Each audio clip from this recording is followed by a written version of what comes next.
Passamos a apresentar...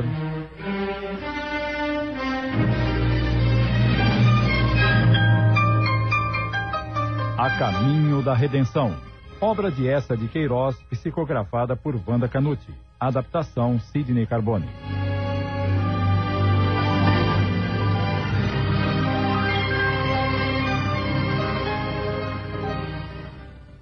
Os dias continuaram passando.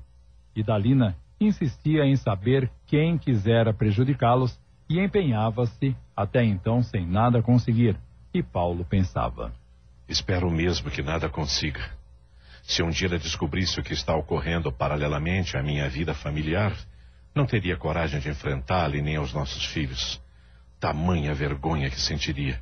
Tanto pensava, tanto procurava a solução, que chegou até a cogitar a ideia de procurar Dona Carminda, que tão abnegadamente os atendera e com a qual já mantinha certa amizade pela sua frequência à casa espírita. É preciso conversar com alguém e aconselhar-me a respeito desse problema tão sério para desafogar as tensões e encontrar uma solução. Não posso fugir às responsabilidades, mas a palavra de uma pessoa sensata me seria salutar. Poderia mostrar-me uma luz, um novo caminho a seguir.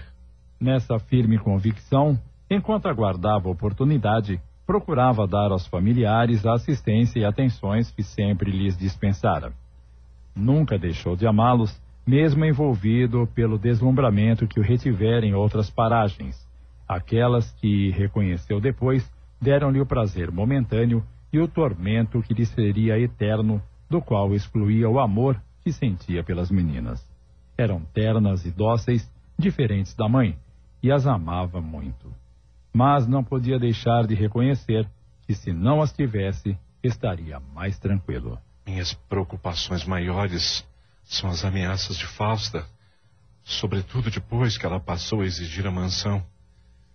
Exige e trabalha para consegui-la sem se importar com os meios utilizados.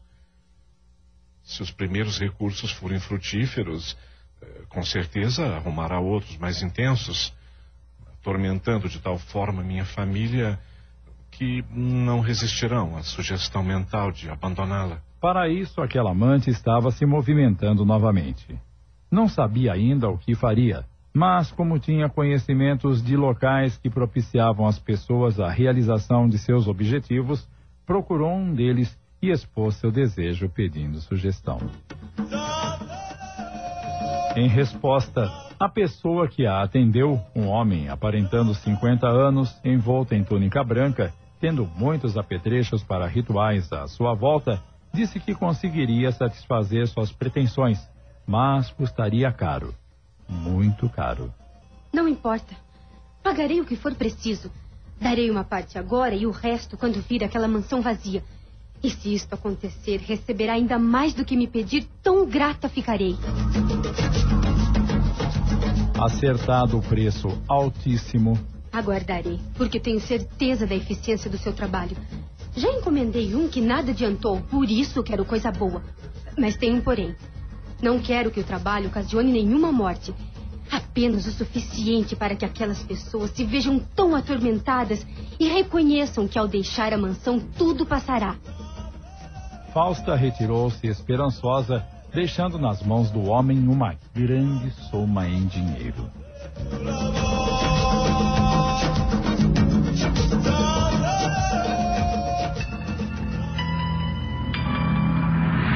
Sem revelar nada a ninguém, a diabólica Fausta começou a aguardar.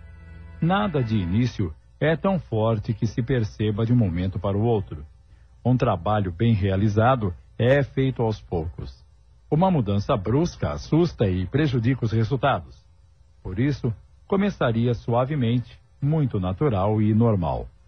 Pequena sugestão na mente de um hoje, outra pequena ideia amanhã, uma leve dorzinha hoje, um pouco mais intensa amanhã, tudo muito bem dosado e equilibrado, até que chegaria a um ponto insuportável.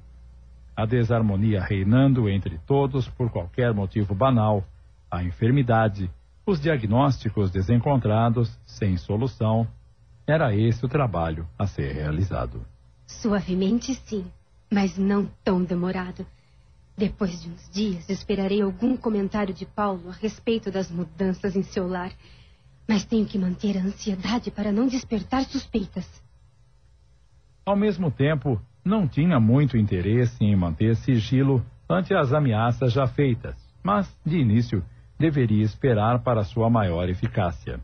Ele pouco frequentava a casa ultimamente, mas não deixava de ver as filhas, vez por outra, levando-lhes o conforto de sua presença por alguns instantes e o conforto material para sua sobrevivência. Algumas semanas se passaram. Quando a serenidade estava instalada na mansão e os filhos de Idalina, apesar de seus próprios temores, não mais se preocuparem com o que haviam passado, pequeno problema começou a surgir. A filha mais nova, Dulce, começou a apresentar comportamento estranho. Sempre tão racional e equilibrada em suas ações, tornou-se agressiva. Uma simples brincadeira dos irmãos ou um pequeno comentário ao seu respeito impelia a revidar, não só em palavras, mas em atos também. O que você tem, minha filha? Ultimamente está sempre nervosa, descarregando em seus irmãos sua insatisfação? Não tenho nada. Estou bem. Não é verdade. Eu estou muito preocupada. Você está com algum problema no colégio? O que está acontecendo? Não sei. Como? Não sabe? Não sei o que é, mas quando entro em casa, sinto nervosismo tomar conta de mim. Parece que não gosto de mais ninguém aqui, que são todos meus inimigos. Quando estou fora, nada sinto e até arrependo-me de ter brigado com meus irmãos. Isso é muito grave, Dulce. Deve lutar contra esses sentimentos. Mas não são sentimentos meus. A senhora sabe o quanto gosto do Eduardo e da Jane, que sempre me mimaram por eu ser a irmã caçula. A verdade é que ultimamente não o suporto. Você está precisando de ajuda, querida. O que gostaria que fizéssemos? Fale. Não sei o que poderão fazer. O que eu sinto é no meu coração, sem que ninguém tenha feito nada para me magoar. Talvez você esteja estressada, precisando mudar um pouco de ambiente.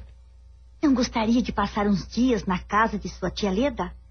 Você gosta tanto dos seus primos e poderá se distrair com eles. Quando voltar, essa sensação ruim terá passado. Não sei, mamãe. Apesar de tudo, não gostaria de me afastar daqui. E se for pior? Mas você disse que nada sente quando está fora de casa, não disse? Sim, é verdade. Então, uns dias na casa de Leda lhe farão bem. E quando voltar, já esqueceu tudo isso. E então? Tudo bem. Se ela me aceitar por alguns dias... É claro que ela aceitará.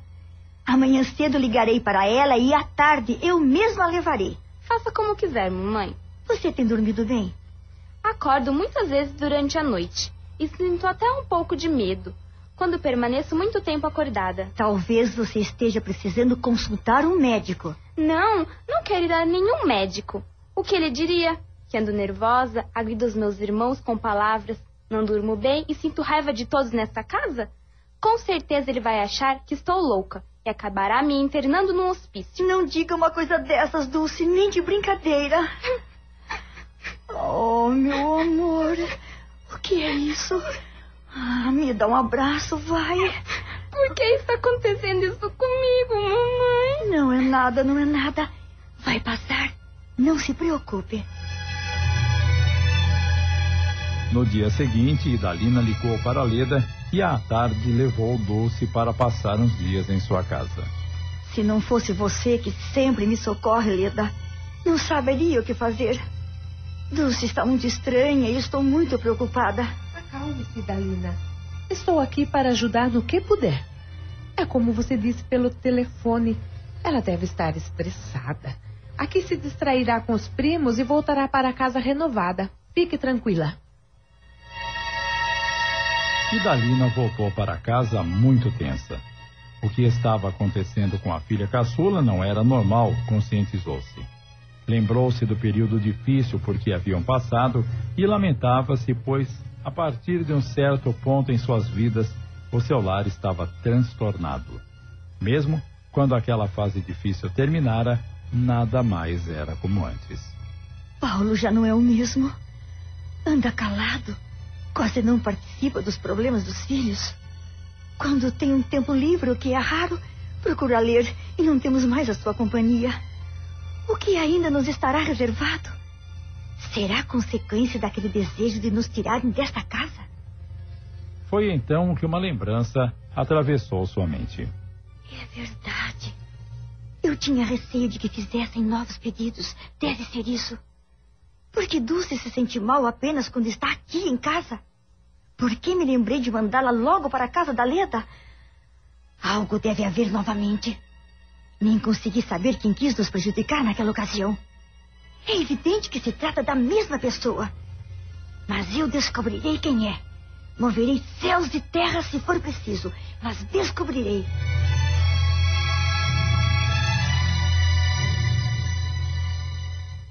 Estamos apresentando A Caminho da Redenção. Voltamos a apresentar A Caminho da Redenção, adaptação de Sidney Carbone.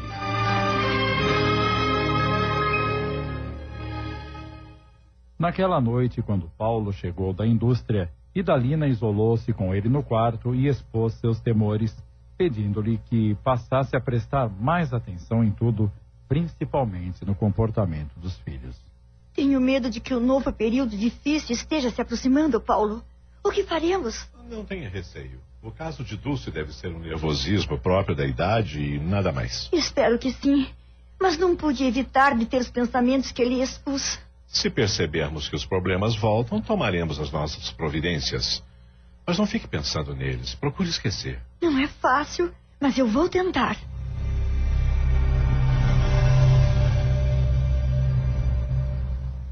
No dia seguinte, Idalina ligou para a casa da cunhada e falou com a filha, que lhe disse ter passado uma noite serena, sem nada sentir.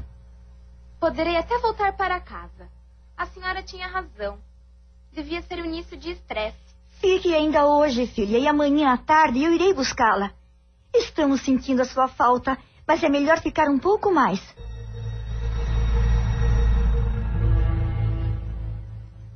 Naquela noite, quando todos já se encontravam deitados em busca do repouso, Eduardo bateu à porta do quarto dos pais.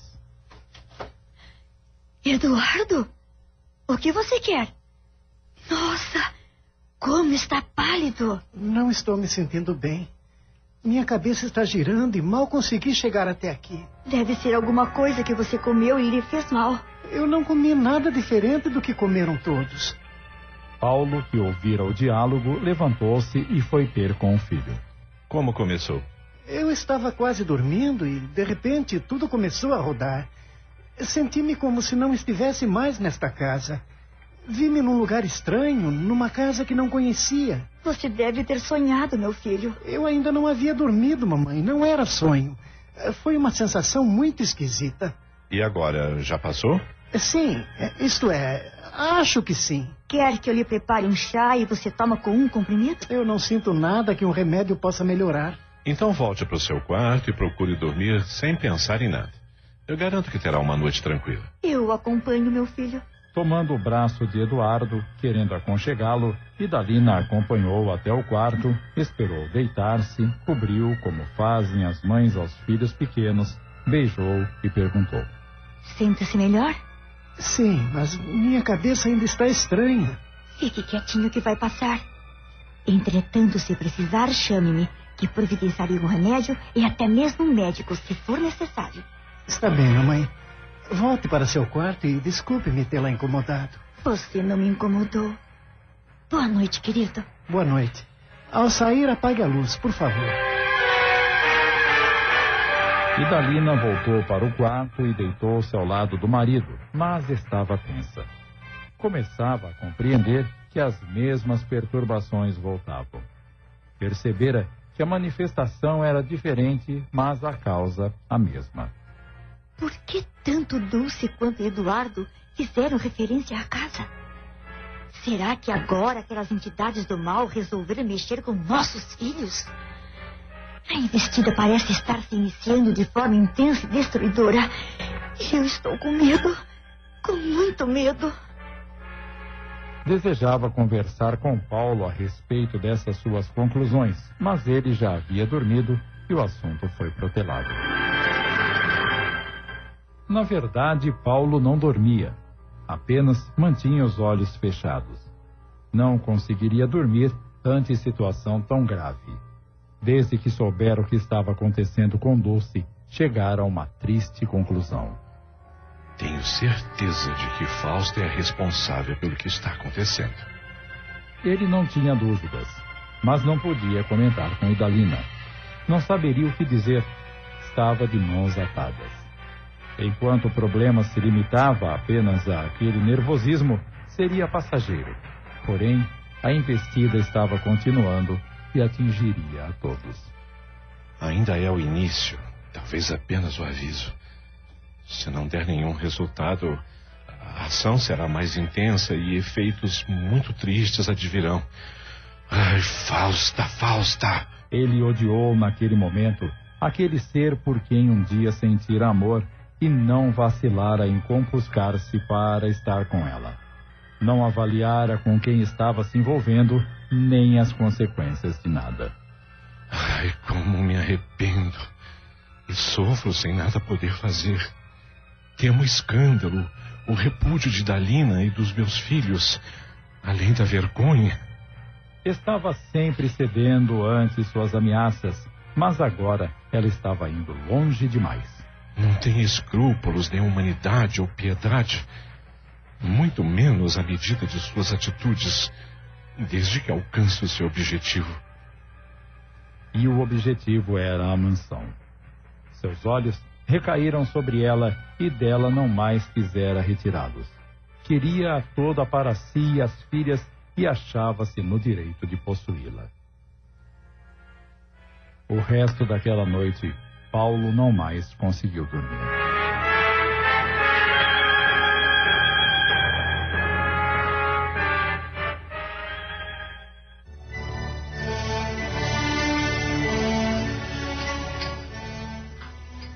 Na manhã seguinte, à mesa do café. Você está bem, meu filho? Conseguiu dormir? Mais ou menos, mamãe. Demorei a pegar no sono e quando aconteceu, sonhei muito. Vi-me durante o sonho na mesma casa que vislumbrei. Eu não disse que você havia sonhado? Consegui muito bem discernir, mamãe. E sei que quando dormia era sonho, bem como de quando passava mal e estava acordado. Vamos esquecer isso, querido. Mas o que houve? Do que estão falando? Depois o Eduardo lhe contará, Jane. Tome o seu café ou chegará atrasado à faculdade. Paulo terminou o café e levantou-se para pegar sua pasta. Idalina o acompanhou, dizendo que precisavam conversar. À noite conversaremos. Agora é impossível, já estou em cima da hora. Não me espere para o almoço. Tenho negócios importantes para resolver. Estou muito preocupada. Não dê uma importância maior do que os fatos merecem, Idalina. Mas do que está falando se eu ainda não disse nada? Mas sei quais são as suas preocupações. Conheço-a muito bem. Até à noite.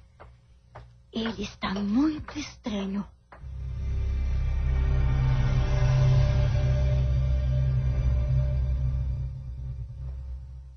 Ao avisar a esposa que não almoçaria em casa, Paulo tinha bem delineado na mente um plano. Assim que chegou à indústria, ligou para a Fausta. O que você quer? Avisá-la de que a 1h da tarde irei à sua casa para conversarmos. A essa hora eu estou levando as meninas para o colégio, você sabe. Peça à empregada que as leve hoje e fique me esperando. E sobre o que quer conversar? Na hora você fica sabendo.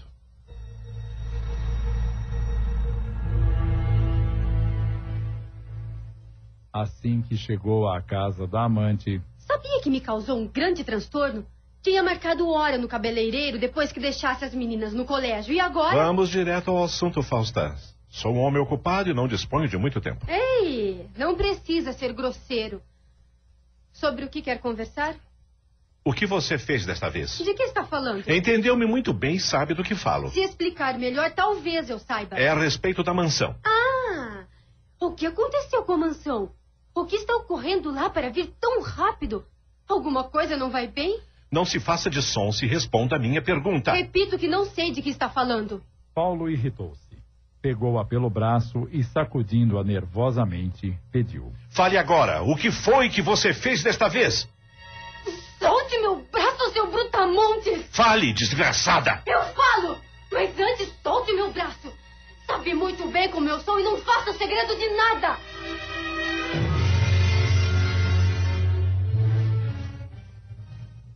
Acabamos de apresentar...